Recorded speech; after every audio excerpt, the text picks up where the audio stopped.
Le dossier de cette édition, et on va évoquer un aliment qu'on trouve de plus en plus dans nos assiettes. Regardez, il s'agit du quinoa, cette graine de la famille des betteraves et des épinards. On la mange en accompagnement, on la mange aussi en salade et même en dessert, un peu comme le riz au lait.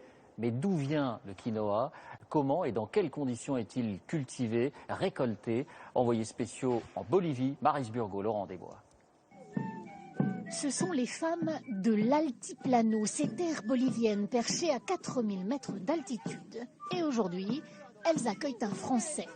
Comme chaque année, ce chef d'entreprise ardéchois visite ses associés du bout du monde. Direction les champs de quinoa. Cette graine, cette pseudo-céréale dont les Occidentaux raffolent. On va aller voir de près nos producteurs, le début de la récolte, là, on arrive. Didier Péréol dirige une entreprise leader en Europe pour le marché du quinoa. Son réseau de petits producteurs est exclusivement implanté sur ces hauts plateaux. Le climat y est très rude, mais idéal pour cette plante cultivée ici depuis l'époque des Incas. Nous sommes en fait sur l'une des zones habitées les plus hautes au monde. Alors, cette année, on a une récolte qui est magnifique. Là, on voit les épis sont d'une belle hauteur, pratiquement de ma hauteur, près d'1,50 m. Et là, on voit la graine est à maturité. Une graine aux qualités nutritionnelles exceptionnelles, digeste, sans gluten, mais riche en fer, comme en protéines. C'est très bon. Avec le quinoa, on peut accompagner plein de plats. C'est bien meilleur que le riz. En moins de 2 décennies, cette graine, pourtant millénaire, a sorti des centaines de villageois de la pauvreté. En s'entichant de ce quinoa du fin fond des Andes, Américains et Européens ont provoqué une stupéfiante demande. Résultat, ces familles vendent leurs graines 3 fois plus cher qu'il y a seulement 6 ans. Maison en parpaing plutôt qu'en argile, antenne parabolique, télévision à écran plat et même four à énergie solaire, c'est l'illustration matérielle de la fièvre du quinoa.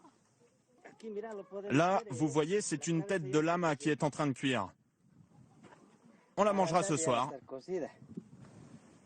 Le lama, victime collatérale de la popularité du quinoa. Car les villageois sont désormais tentés de s'en débarrasser pour cultiver 100% de leurs parcelles et donc gagner plus d'argent. Or, notre Français commercialise un quinoa bio, sans engrais chimiques, d'où la nécessité de convaincre les producteurs de garder leur tradition. Le lama qu'on voit derrière fait des petites crottes comme ça et ces excréments de lama vont nous servir pour faire le compost, pour enrichir les sols qu'on voit derrière et qui vont permettre au quinoa de vraiment pouvoir se développer. Réunion annuelle dans une salle du village. Les producteurs sont d'accord pour garder leur lama et éviter une monoculture intensive qui appauvrirait leurs terres. Ah, bonjour monsieur. En échange, ils seront mieux payés qu'avec un autre intermédiaire. C'est la base du commerce équitable. Et vous pouvez compter en tout cas sur moi, sur mon entreprise et tous mes collaborateurs qui essaient de faire connaître la graine magique qui est le grain d'or. À 5 heures de route du village, l'usine construite par les Français, les graines y sont débarrassées de leur pellicule amère avant l'exportation vers l'Europe.